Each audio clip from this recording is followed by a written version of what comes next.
Hi everyone, cat 2025 में अब सिर्फ 7 मंथ्स बचे हैं and I am sure as a beginner आपके पास बहुत सारे क्वेश्चंस होंगे, जैसे कि वेयर टू स्टार्ट फ्रॉम। अगर क्वांटिटेटिव एप्टीट्यूड स्टार्ट करना है तो किस टॉपिक के साथ स्टार्ट करें। वीएआरसी में इतने आर्टिकल्स, इतने न्यूज़पेपर्स पढ़ने के बाद भी क्वेश्चन सॉल्व नहीं हो रहे हैं। एलआरडीआई में कौन सा सेट कहाँ से स्टार्ट करें और उसको कॉम्प्रिहेंड कैसे करें। I know multiple questions होंगे, रोड मैप क्या होना चाहिए। So let's ask all of these questions to an expert, and not just an expert. I'm talking about somebody who has 11 plus years experience, 99.93 percentile in CAT, and not just this. हम किसी expert की बात करते हैं तो या तो हम VRC के एक्सपर्ट या QA या LRDI के एक्सपर्ट को बुलाते हैं, but this time we have somebody who's the master of all. Abhishek Leela Pandey sir is the only faculty in India जो तीनों सब्जेक्ट्स के एक्सपर्ट हैं। Let's ask all of our questions to the expert. Sir, हमारे students के पास बहुत से questions हैं आपके लिए और हमको लगा आपसे ज़्यादा अच्छा मास्टर कोई नहीं हो सकता to answer these. Thanks for saying that. All right, so sir, the first question is, one student says that their quant is really weak and are 7 months enough to improve and get a good percentile. So this question has two parts. One is the question which says कि are 7 months enough? तो पहली बात जो है, the premise of the question is that his quant is weak. His or her quant is weak.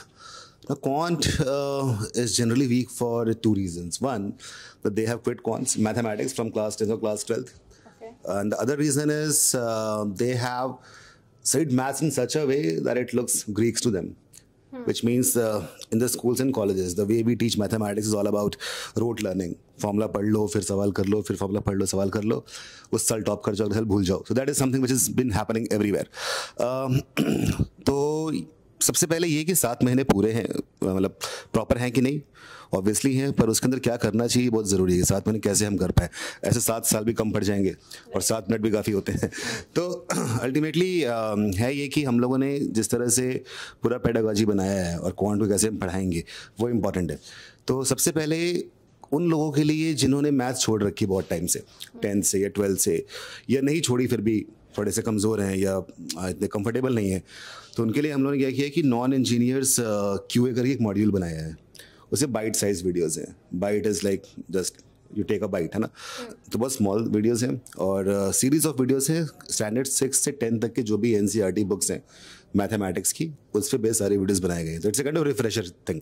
तो इससे पहले कि लाइव क्लास में लोग बैठें, जब एक्चुअल कैट पढ़ना शुरू करें, तो वो ये 1 हफ्ते के अंदर या उससे भी कम टाइम में ख़त्म कर सकते हैं। तो उनका पूरा रिफ्रेश हो जाएगा। और अल्टीमेटली कैट में जो देखा जाए सिलेबस है, प्रिस्क्राइब्ड नहीं होता, बट ओवरऑल सिलेबस वही है जो 6 to 10 तक की मैथ्स होती है, वही है। तो पहला नहीं ये करना है, फर्स्ट पॉइंट। उसके बाद फिर जो लाइव क्लास होगी, फिर एक एप्लीकेशन क्लास होती है, फिर प्रैक्टिस सेशंस होते हैं, फिर उसके बाद स्टूडेंट्स के पास डैशबोर्ड होता है जहाँ पे असाइनमेंट्स होते हैं, मिनी क्विज़ेस होती हैं, एटसेट्रा। बहुत कुछ है कंटेंट के नाम पे। लेकिन जो क्लासेस हैं, लाइव क्लासेस, वहाँ पे हम क्या करते हैं कि हम मैथमेटिक्स को वैसे नहीं पढ़ाते कि ये फॉर्मूला देख लो और ये फिर ये सवाल लगा लो। No, because that is not going to help. So what's going to help to develop imagination and visualisation, observation skills, कि ऐसे बहुत सारी चीज़ें हैं क्वांट के अंदर जो सिर्फ ऑब्जर्व करने से आ जाती हैं, कि आपको फॉर्मूला कई बार ना पता हो तब भी आप आंसर निकाल सकते हैं। तो इस तरह का विजुअलाइजेशन है और जो लॉजिक बिल्डिंग है वो हम कराते हैं। तो instead of teaching just the formula and the some questions, we tell them why that formula was required first of all. जैसे कि आपको सिंपल से एग्जांपल देता हूँ मैं कि बहुत सालों पहले की बात है, मतलब back in 17th century I think. तो एक टीचर ने स्टूडेंट से पूछा कि ऐसा है कि तुम लोग ना 1 से लेकर 100 तक की गिनती लिखो। लिखा उन लोगों ने, बट एक्चुअल काम ये नहीं था। एक्चुअल टास्क ये था कि सबको ऐड कर दो। तो वो स्टूडेंट 7 साल के थे, मतलब स्टैंडर्ड 2-3 में रहे होंगे, जो भी उस टाइम चलता हो, 2nd, 3rd व्हाटएवर। तो एक स्टूडेंट ने एग्जैक्टली 10 मिनट लगाया, आंसर निकाल दिया 5050। तो टीचर ने, सोचो 7 साल का बच्चा था वो, तो अगर आप देख रहे हैं आप समझना कितनी बड़ी बात है ये, 5050 आंसर निकाल दिया। तो उन्होंने पूछा टीचर ने कि तुमने कैसे किया ये। तो उसने बोला कि सर पहले तो मैं 1 + 2 + 3 कर रहा था, फिर मैंने एक पैटर्न ऑब्जर्व किया कि 1 और 100 का सम 101 है, और वही सम 2 और 99 का भी है, वही 3 और 98 का भी है। तो पहला लास्ट, सेकंड लास्ट, सबका सम 101 है। 100 नंबर्स हैं, अगर मैं पहला और आखिरी उठा रहा हूँ, 2 पिक कर रहा हूँ, मतलब मैंने 50 ग्रुप्स पिक कर लिए और हर एक ग्रुप 101 टाइम 101 सम है हर एक ग्रुप का। तो 101 टाइम्स 50 इज 5050। तो इस तरीके से उन्होंने अरिथमेटिक प्रोग्रेशन के सम का फॉर्मूला क्रिएट किया था 7 साल की उम्र पे। तो ये कहानी बहुत इंस्पायरिंग होती है। अच्छा, वो जो है, मैं चाहूँगा कि जो लोग देख रहे हैं कमेंट बताएं वो किसका, वो बाद में बहुत फेमस मैथमेटिशियन बने, उनका नाम क्या है। ओके, सो इस तरह की कहानियाँ सुनाते हैं हम स्टूडेंट्स को। सी, teaching is all about, storytelling. Storytelling is the most important aspect of any teacher, right. and that is the reason probably students connect to me कि हर एक चीज़ का एक नैरेटिव है, एक स्टोरी है, वो क्यों रिक्वायर्ड है, उसका इफेक्ट क्या पड़ने वाला है, आप क्या क्या देख सकते हो। और जब लोगों को हम मजबूर नहीं बोलूँगा मैं, लोगों को हम इंस्पायर करते हैं सोचने के लिए, तो उनके पास ना वो खुद नहीं जानते उनमें कितनी ताकत छुपी हुई है। तो एजुकेटर का एक मेन जो धर्म है वो ये है कि एजुकेशन की जो मेथडोलॉजीज़ हैं उसमें नए इनोवेशंस लाए और मेजरली स्टोरी टेलिंग से उसको कराए। तो ये हम करते हैं iQuanta के अंदर, apart from the different things that I told you, all the modules and classes. So 7 months I would say is more than sufficient. 2 महीने में ख़त्म कर सकते हैं हम ये, बट 7 months इसलिए क्योंकि बाद में मॉक्स भी होंगे। मॉक्स में आपको जो भी आपने पढ़ाई की है, कितना आपको आया, कितना नहीं आया, कितना इम्प्रूवमेंट करना है, कौन सा टॉपिक्स पे स्पेशलाइज मेहनत करनी है, या ऐसा कुछ हुआ कि हमें लगा कि स्टूडेंट्स को इस एक चीज़ में, कोई एक कॉन्सेप्ट में, किसी एक टॉपिक में ज़्यादा मेहनत करवानी, तो हम उस पर मैराथन्स करा देंगे, वर्कशॉप्स करा देंगे। तो इन सारी चीज़ों के अलावा 3 से 4 वर्कशॉप्स होंगी सिर्फ क्वांट के अंदर, और एक एंड में क्रैश कोर्स भी होगा जिसमें इन सारी चीज़ों को दोबारा रिफ्रेश कराया जाएगा। तो एक तरीके से स्टूडेंट 3 बार कोर्स अपना रिवाइज करता है, और कम से कम अगर हमारे साथ चले तो 5 से 7 हज़ार सवाल सिर्फ क्वांट्स के लगाएगा वो, तो ये हो जाएगा। Oh wow sir, teachers answers देते हैं, हमारी प्रॉब्लम्स को सॉल्व करते हैं, बट कुछ टीचर्स जो हमको सिर्फ आंसर्स नहीं देते, कॉन्फिडेंस भी देते हैं। आप उनमें से एक हैं sir. Thank you. Okay, sir, another student says that he's completely clueless about LRDI. So where to start from? So LRDI में people are majorly clueless. Not just one, multiple people are clueless. Even I was at one point of time. The thing is, quant तो हमने किया है कुछ ना कुछ, है ना, बचपन में मैथ्स तो पढ़ते ही हैं, या हमने इंग्लिश लैंग्वेज भी पढ़ा है, लिटरेचर पढ़ा है, बट LRDI नामी कोई पढ़ी नहीं है। There is no subject like logical reasoning और thought reasoning, anything like that. So the problem is, this is the main problem. कुछ लोग ये करते हैं, बचपन से ना पहेलियाँ सॉल्व करते रहते हैं, या सुडोकू सॉल्व करते हैं, पजल सॉल्व करते रहते हैं, पर ये हर कोई नहीं करता, क्योंकि स्कूल्स के जो सिलेबस है इतना ज़्यादा होता है कि स्टूडेंट्स उसमें अपने फंसे रह जाते हैं। बाद में 11th 12th में IIT नीट एट्सेट्रा तैयारी करते हैं। तो लॉजिकल पजल या लॉजिक बिल्डिंग, लॉजिकल एक्यूमेंट पे कोई ध्यान देता ही नहीं है, ना हमारे स्कूल्स दे रहे हैं, ना कॉलेजेस, ना टीचर्स दे रहे हैं, और ये चेंज करना है, एक्चुअली होना चाहिए। तो है क्या, क्लूलेस है ऑब्वियसली, बट 7 महीने ही है, या कुछ लोग आते हैं 1 साल। कोई भी बंदा जब कैट एस्पायरेंट होता है वो 1.5 साल से ज़्यादा टाइम लेके कैट की तैयारी नहीं करता। आमतौर पर लोग 7-8 महीने वाले होते हैं। तो हमने ये किया, ऐसी प्रॉब्लम देखते हुए कि अब भाई बचपन में कराया नहीं है कुछ भी, तो ऐसा करते हैं क्यों ना कुछ एक बेसिक फंडामेंटल एक कोर्स बनाए, फाउंडेशंस, जिसे हमने बोला LRDI एसेंशियल्स। इसका नाम एसेंशियल इसीलिए है। तो उसमें अब LRDI के अंदर तकरीबन 10 से 12 डिफरेंट टॉपिक्स हैं। तो हर एक टॉपिक, जैसे अरेंजमेंट्स हो गया, अब अरेंजमेंट जैसे हम दोनों बैठे, ये अरेंजमेंट एक तरह का, ये L शेप अरेंजमेंट है, लीनियर हो सकता है, सर्कुलर हो सकता है, ये एक रेक्टेंगल टेबल है, यहाँ पे अलॉन्ग द लेंथ 2 लोग बैठ के, ब्रेथ में एक बंदा बैठ गया, तो ये भी एक तरह का अरेंजमेंट है। और हम बैठे हैं तो हमारा लेफ्ट, जैसे मेरा लेफ्ट ये है ना, आपका लेफ्ट वो है, हम आमने सामने बैठे हैं। अगर हम दोनों उधर देख रहे होते तो हम दोनों का राइट भी एक होता, लेफ्ट भी एक होता। तो किस तरफ बैठे हैं, कहाँ हम फेस कर रहे हैं, ये कुछ ऐसे टॉपिक्स हैं। ये एक टॉपिक हो गया, ऐसे मल्टीपल टॉपिक्स हैं। तो इन सारे टॉपिक्स को रिलेटेबल बनाने के लिए हम क्या करते हैं कि जो हमने ये मॉड्यूल बनाया है LRDI एसेंशियल्स, इसके अंदर हम एक्चुअल एग्जांपल्स देंगे कि यहाँ पे अगर लोग इस तरह बैठे, सब नॉर्थ की तरफ देख रहे थे, तो उनका राइट के, उनका लेफ्ट के, मैंने खुद वहाँ पे एक्टिंग करी है, फनी लग रहा हूँ मैं वहाँ पे। तो देखो मेरा राइट है, तुम्हारा राइट, मेरा लेफ्ट है, तुम्हारा लेफ्ट, जो मीम एक था उसके ऊपर, तो उसे इंटरेस्टिंग बनाने की कोशिश करी है।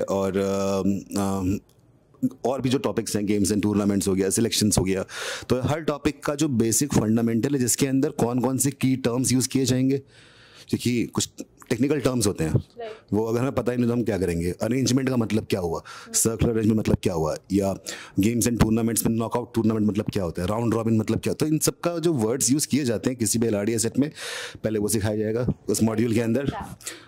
वो क्या आप जार्गन कह सकते हैं, है ना, टेक्निकल जार्गन, वो सिखाया जाता है। उस जार्गन की क्या मल्टीपल मीनिंग्स हो सकते हैं, उसे कैसे और रिप्रेजेंट किया जा सकता है, कैसे रिफ्रेज किया जा सकता है, और बेसिक, जैसे मैंने अरेंजमेंट एग्जाम्पल दिया, तो बेसिक अरेंजमेंट क्या है और किस तरह से, जब आप ये समझ जाओगे एज ए स्टूडेंट, किस तरह से टेस्ट क्रिएटर, क्वेश्चन क्रिएटर जो होगा आपको कंफ्यूज करने की कोशिश करेगा बाय पुटिंग डिफरेंट लिमिटेशंस।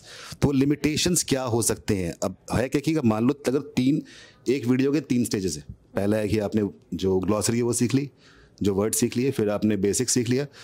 अब मैं उनसे बोलूँगा कि आप पॉज लो कुछ आधे घंटे का और सोचो कि किस तरह से इसको डिफिकल्ट किया जा सकता है। आमतौर पर आसान लग रहा है, तो उसके बाद कुछ ऐसा कि अगर मान लो कि अगर हम ऐसे लाइन में बैठे थे तो आधे लोग यहाँ आधे लोग पीछे देख रहे थे, ये एक लिमिटेशन आ गई, राइट। Same in circle. अब सर्कल में क्या है कि सर्कल में ना, अगर मान लो ये सर्कल है तो अगर मैं बोलूँ मेरा राइट है, तो मेरा राइट ये नहीं है, अगर मैं घूमूं राइट तो आप भी हो गए ना मेरे राइट, और लेफ्ट भी हो गए। तो इस तरह से चीज़ों को ना बहुत ही क्रिटिकल चीज़ें डाल के डिफिकल्ट किया जाता है। डिफिकल्ट तो स्टूडेंट को मालूम पड़ जाएगा, कोई भी डिफिकल्ट सेट है वो किस थॉट प्रोसेस के साथ डिफिकल्ट बनाया गया होगा। तो ये है LRDA एसेंशियल्स। तो और ये सेल्फ बेस्ड कोर्स है, रिकॉर्डेड है, आप देखो। उसका फिर बाकी लाइव क्लास, एप्लीकेशन क्लासेस तो होंगी ही। तो मेरा ये मानना है और मेरा सजेशन है कि जो भी जिन लोगों को डाउट इस तरह का है वो सारे लोग LRDA एसेंशियल्स एक बार देखें, और उसके बाद ही, और अच्छा एक चीज़ और, ये नहीं कि पूरा देख लिया एक ही बार में, otherwise you will get confused. It's like you always get the calendar कि हम अगले हफ्ते क्या पढ़ाने वाले हैं, वो हम बता देंगे स्केड्यूल। तो अगर जो टॉपिक हम पढ़ाने वाले हैं LRDA का उस हफ्ते, तो उस लाइव क्लास करने से पहले एसेंशियल्स का टॉपिक आप देख के आ जाओ, तो automatically you will be the better stage from what you are right now. Right, मतलब क्लास से पहले एक prerequisite you have to do. Yes exactly. Great. So ये क्वेश्चन हमको काफ़ी स्टूडेंट्स ने पूछा, और स्टूडेंट्स कहते हैं कि रेगुलर रीडिंग के बाद भी VRC में स्कोर नहीं आता है। सो what am I doing wrong? What should I do? बहुत रीडिंग कर ली, आर्टिकल्स पढ़ लिए, न्यूज़पेपर पढ़ लिए, बट तभी भी वही स्कोर नहीं आ रहा है। ठीक है, इसकी भी 2 पार्ट्स हैं क्वेश्चन के। पहले तो रीडिंग आप कैसे कर रहे हो। एक तो माइंडलेस रीडिंग होती है मेरे सामने, जैसे बचपन में याद होगा आपको, टीचर्स क्या करते थे कि आज चैप्टर पढ़ना है, क्लास में 40 स्टूडेंट्स हैं, ये पैराग्राफ तुम पढ़ो, पढ़ लिया, अब तुम्हारी बारी, तुम पढ़ो, तुम्हारी बारी। याद है आपको? ऐसा सबने किया होगा, ऐसा जो देख रहे उन्होंने भी किया ही होगा। तो बताना आप मेरे को कि ऐसा किया है कि नहीं किया। तो अल्टीमेटली ये माइंडलेस रीडिंग है, तो हम सोचते हैं अरे मेरी बारी आगे, जल्दी से पढ़ देता हूँ, खत्म करता हूँ। हम समझते कुछ नहीं है। तो इस तरह का जो कल्चर जो बचपन से डेवलप हो गया है, जहाँ पे कि हम लोग इस तरह रीडिंग करते हैं, तो माइंडलेस रीडिंग करने की हैबिट पड़ चुकी है। तो हम कभी ना सोच समझ के रीडिंग नहीं कर रहे होते। सोच समझ के रीडिंग करने जो लोग करते हैं वो लोग होते हैं जिनको या तो घर में ऐसा कुछ माहौल बन गया है कि भाई तुम्हें ये चीज़ पढ़नी है, डिस्कशन हो रहा है कि माँ बाप डिस्कस कर रहे हैं, सिबलिंग डिस्कस कर रहे हैं, या फिर वो लोग जो चाहते हैं कि हम भी कुछ लिखें, तो वो लोग पढ़ते हैं ध्यान से। बाकी माइंडलेस रीडिंग करते हैं। तो ये एक जो पिछले 20-25 साल जितनी भी उम्र हो गई कैट एस्पायरेंट्स की, उतने सालों से उनका वो आदत है वो करने की। तो ये आदत सबसे पहले बदलनी ज़रूरी है। ये बदलेगी कैसे? तो इसके लिए बहुत सारी चीज़ें हम लोगों ने कर रखी हैं। तो जैसा कि मैंने बताया कि LRDA एसेंशियल्स है और क्वांट के लिए मॉड्यूल है, सेम वैसे ही एक मॉड्यूल है जिसका नाम है VARC एसेंशियल्स। तो इसमें अब obviously English is the language, any language entire lifetime will be short for learning a language properly, right? Because the language English would be having close to 50,000 words, I believe. I don't know how many are there. It is a borrowed language. So. It's a borrowed language, yeah. So keeps on changing. In fact, I remember I was a kid and they told me in Oxford they have added a new word called yaar. हम बोलते हैं अरे यार, तो that is a new word. So it keeps on changing. In fact Salman Rushdie ने एक नया word use किया था, it's called highfalutin. Highfalutin word use किया, वो कहीं था ही नहीं, तो उनको ऑक्सफोर्ड में डालना पड़ा. तो English keeps on changing, any language keeps on changing, English majorly. तो it's impossible to teach someone the entire English language. In fact even I don't know. So तो हमने कि ठीक है 7-8 महीने 1 साल लोग कैट तैयारी करते हैं, कुछ तो करना पड़ेगा. तो we chose certain words which are, I won't call them words, they are jargons from philosophy, psychology, science, technology, anthropology, biology, the words which were very common in CAT. So in the last 7 years of CAT, जिसका जो paper IIMs ने हमें मतलब open और to public कर दिया है, तो 7 साल में हर साल में 3 स्लॉट्स कम थे ही, कहीं 2 स्लॉट्स भी थे. तो we have so many sets of papers, 18 to 19 overall. तो हमने उसको देखा, उसमें 4-4 पैसेज आ रहे हैं, तो हमने सारे पैसेज पढ़े, तो हमने एनालाइज किया कि आर्ट्स कल्चर हिस्ट्री जो ये पार्ट है 50% of RCs are from that only. ना मैंने ऐसे हिस्ट्री आर्ट्स एंड कल्चर सुनने में कल 3 वर्ड्स हैं, बट हिस्ट्री हिस्ट्री कहाँ से कहाँ जा सकती है। आर्ट का मतलब म्यूजिक भी है, डांस भी है, पेंटिंग भी है, राइटिंग भी है, सब कुछ आ गया। हाँ, तो इन अ वे वो कहने के लिए 3 वर्ड्स हैं, but it is the entire universe. तो उसमें देखा हमने कुछ ऐसे वर्ड्स हैं या कुछ ऐसे फिलोसफिकल बिलीव्स हैं, नाइलिज्म है ना, या आपका हो गया एब्स्ट्रैक्टिज्म, ऐसे कुछ वर्ड्स बार बार इसमें यूज़ हो रहे हैं। तो उन वर्ड्स को हमने पिक करा है और उस वर्ड को एक्सप्लेन करा है और उसको यूसेज करा है और उसी वर्ड पे बेस्ड एक RC पैसेज बनाया है और उस पर 4 क्वेश्चंस भी बनाए हैं।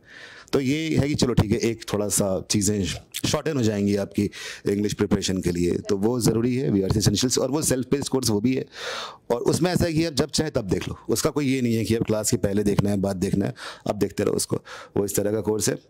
एक और कोर्स बनाया गया है इसके लिए, उसका नाम है इंजीनियर्स VARC। तो इसके हमने 2 कोर्स बनाए हैं। इसका रीज़न ये है, अब इंजीनियर्स VARC जो है वो क्या है कि हमने जितने भी डिफरेंट जॉनर हैं उन सारे जॉनर के 5-5 करके RCs पिक किए हैं, उसकी ग्लॉसरी भी दे रखी है। इनफैक्ट आप विश्वास नहीं करोगे, एक RC में तकरीबन 400 से 500 वर्ड्स होते हैं मोर और लेस। तो अगर मैं बोलूँ कि ठीक है इसमें कितने डिफिकल्ट वर्ड्स हैं सिखाने पड़े, आप बोलोगे 10, 12, 15, 20। एक RC में मैंने 104 वर्ड सिखाए हैं। मतलब इतना डिटेल्स में हम जा चुके हैं, इतना बेसिक जा चुके हैं कि कोई अब भूल ही नहीं सकता। करना सिर्फ एक काम है कि जो हमने बना दिया है उसको ठीक से कोई पढ़ लेना अगर, तो वो 7 महीने में सिर्फ कैट मतलब क्रैक। अब कैट क्रैक करना भी एक वेग टर्म है, क्रैक कैसे करना है, 50 परसेंटाइल लाना है कि 99 लाना है। तो कोई भी अगर वो सब कर ले तो उसका 99 परसेंटाइल लाना कोई बड़ी बात होगी नहीं। बस जो हमने बना रखा है उस प्रोसेस पे ट्रस्ट करे और उसको कंप्लीट करे।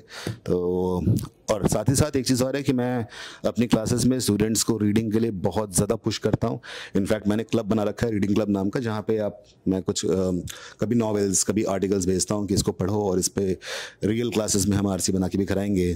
तो total support, it's just that we have to trust each other, the students and the teachers, and it is crackable.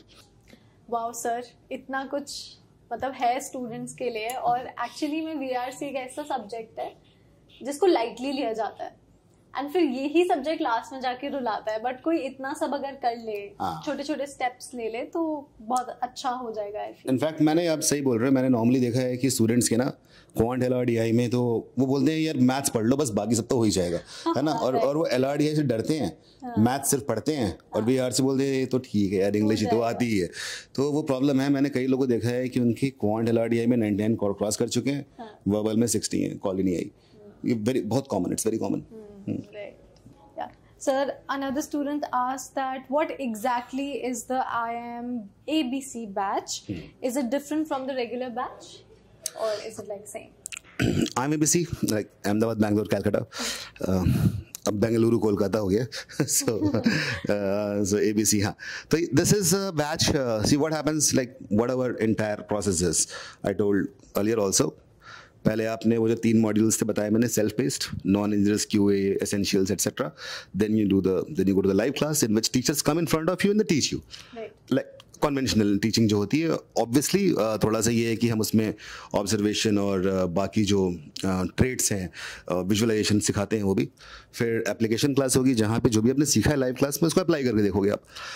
Then आपके डैशबोर्ड में असाइनमेंट्स अनलॉक हो जाएंगे, आप वहाँ से क्वेश्चंस करोगे। फिर आप प्रैक्टिस सेशंस हम कराते हैं रेगुलरली, वो आप करोगे। तो एक टाइम ऐसा आता है कि आप सोचते हो कि यार हमने सारे सवाल कर लिए हैं, हमें और क्वेश्चंस चाहिए, अब क्या करें। तो वहाँ पे हमने बनाया MABC बैच। तो इसमें ऐसे क्वेश्चंस हैं जो थोड़े से एडवांस लेवल के हैं, और ये उन स्टूडेंट्स के लिए जिन्होंने बाकी पूरा पहले कर लिया। तो कुछ लोग ऐसा होते हैं जो कर लेते हैं, अराउंड 50% लोग। इतना कंटेंट है, मैं सच बता रहा हूँ, मुझे आज तक कोई एक भी नहीं मिला जो ज़्यादा कंटेंट कर लिया हो। ठीक है, मतलब मैंने खुद नहीं करा है जब मैं तैयारी कर रहा था। लेकिन कुछ लोग होते हैं कि ठीक है यार हमने डैशबोर्ड तो कर लिया, हमें और चाहिए। तो ABC एक एड ऑन बैच है जहाँ पे पढ़ाई 2 तरीके से होती है। उसका हाफ पार्ट स्टैटिक है, हाफ डायनामिक है। तो स्टैटिक में क्या होगा कि आपके डैशबोर्ड पे ही आपको एक्सेस मिल जाएगा। तो जो भी क्वेश्चंस है, 50% of the questions across the 3 sections they will be there, you can attempt it and get the text solution, video solution and also the correct answers. और आपका स्कोर क्या है वो मालूम पड़ जाएगा। फिर लेकिन अब सेल्फ पेस्ड कई बार क्या होता है, लोग ना डिसिप्लिन नहीं रहते, खरीद तो लिया, अब आप मुझे लगता है आप रिलेट कर पाओगे, नेटफ्लिक्स आपने लिया होगा, आप देखते नहीं होगे, है ना, इट्स वेरी कॉमन। तो यही चीज़ यहाँ भी होती है। तो हमने ऐसा करते हैं कि ना स्टैटिक की जगह डायनामिक भी रखते हैं, 50% डायनामिक। अब डायनामिक है तो लगता है कि यार ज़रूरी है, sense of urgency is there, चलो मैं आऊँगा देखूंगा, मैंने पैसे दिए हैं चलो कर लेता हूँ, तो इसलिए हमने उसका रखा 50% डायनामिक। तो एक फेसबुक ग्रुप के थ्रू हम हर दिन वहाँ पे इन तीनों सेक्शंस के क्वेश्चंस कराते हैं, जो डायनामिक पार्ट है। तो एमएबीसी is all about an add on batch which has a plethora of questions, 7,500 in total questions. Yeah. It's like the level 2. First cross the level 1, go to level 2 and explore. Yeah, I think it's level 2.5. Okay. Yeah. Sir एक student हमसे पूछ रहे हैं कि should I study from iQuanta books, I am ABC material और both, I am confused. Again, it all depends on how much you are prepared and level how 1, level 2. exactly how much do you want to prepare. Yeah. So अब ना लोग भी दो तरह के होते हैं ना, कि मतलब लोग तो कई तरह के होते हैं, लेकिन यहाँ पे फिलहाल दो तरह के, मतलब ये मेरा कहने का कि जैसे आप बताओ, आप बुक्स पढ़ने में काफ़ी इंटरेस्टेड हो, आपको कैसी बुक्स पसंद है, पेपर फॉर्म में या Kindle? Paper form. Exactly, so that's the point. So जो iQuanta बुक्स है वो पेपर फॉर्म में है, there hard copy printed material, and IMABC is a digital module. तो अब एक तो पसंद की बात होगी, आप पसंद है बुक्स हैं, बुक्स खरीद लेगा, अगर पसंद है मेरे को ठीक है चलता है, मैं स्क्रीन से देखूँ फ़ोन से देखूँ, तो आप ABC मॉड्यूल ले लो, दोनों से फ़ायदा होगा। वहाँ बुक्स में भी, अच्छा बुक्स में एक चीज़ और है कि बुक्स में ना चैप्टर्स भी हैं, चैप्टर्स के फॉर्मूले भी हैं, एक्सप्लेनेशंस भी हैं, और बुक्स के अंदर LOD 1 LOD 2 ऐसे भी हमने डिफरेंशिएट किया हुआ है। तो अगर कोई ऐसा है कि जिसको फ़र्क नहीं पड़ता है कि वो प्रिंटेड से पढ़े या डिजिटल पढ़े, और वो क्वेश्चन्स कर चुका है सारे के सारे, उसने हम ABC भी कर दिया, तो उनके लिए फिर वो बुक्स भी परचेज कर सकते हैं। It's again add on material. So I think if someone is very serious, he और she should take both. Take both. Yeah. That's the suggestion.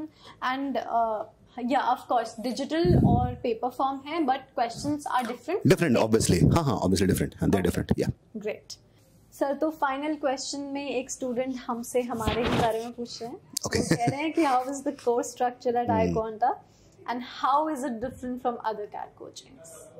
Okay. वैसे इस सवाल का जवाब मैं हर एक सवाल में हल्का फुल्का दे चुका हूँ कि हम कैसे पढ़ाते हैं, हमारा कोर्स स्ट्रक्चर क्या है।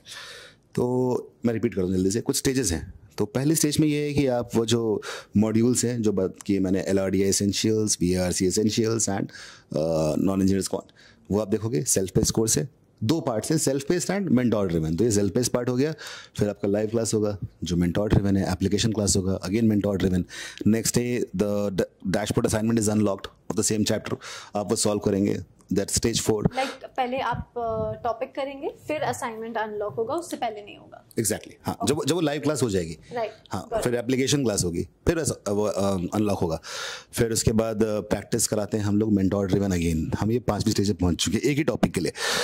उसके बाद जब ये आप कर लोगे तो आप, अगर आपके पास IMABC बैच है या आपका पास बुक्स हैं, वहाँ से आप प्रैक्टिस कर लेंगे। तो ये सारी चीज़ें करते करते बीच में मान लो आपको लगता है कि यार ना कुछ मैं थोड़ा सा एक मिनी क्विज कर लूँ इस टॉपिक के ऊपर, वो भी मिल जाएंगे आपको डैशबोर्ड पे।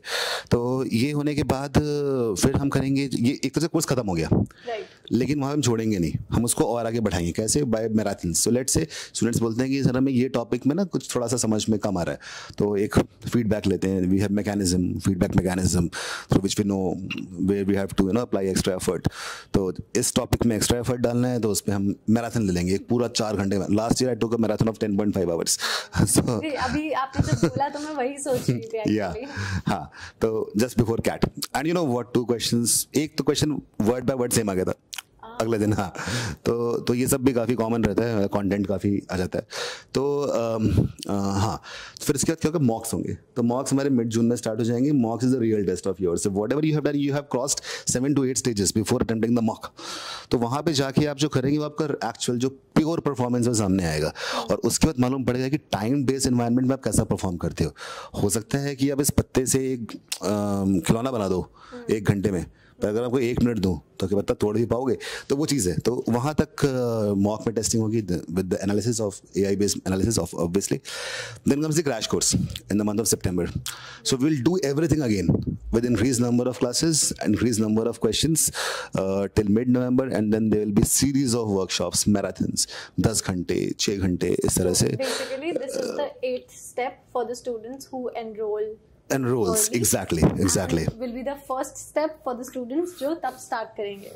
Yes, rightly said. That is what we do, and how we're different from other institutes. I think this entire process is something which is not there in any other institute. AI-driven mock platform is something. Then comes the 24/7 doubt-solving support, which I personally am a fan of. मैं यहाँ अगर काम नहीं भी कर रहा तब भी मैं बात बोलता ही। So इसमें क्या है कि मुझे याद है पहले जब मैं जहाँ पढ़ाता था तो वहाँ पे students used to fill a form if they want to ask a doubt. So they will fill इस time पे मुझे doubt चाहिए, इन teacher से चाहिए, ये वाला doubt चाहिए. They fill, even they give the questions. Okay. So उनकी चांस आ रही है 2 दिन बाद, 3 दिन बाद, एक हफ्ते बाद. So by the time they reach us, the doubts have already been solved. So to kind of reduce that turnaround time, what we did, we hired different experts who solve doubts across India, and they work for 8 hours का shift, 24 hours cover करना हमें, 24/7 doubt solving support है. So then let's say you get a question, a doubt from anywhere. Live class, application class, any module, mocks or whatever. Just take the screenshot, put it over there in the group, and someone will answer it within 10 minutes.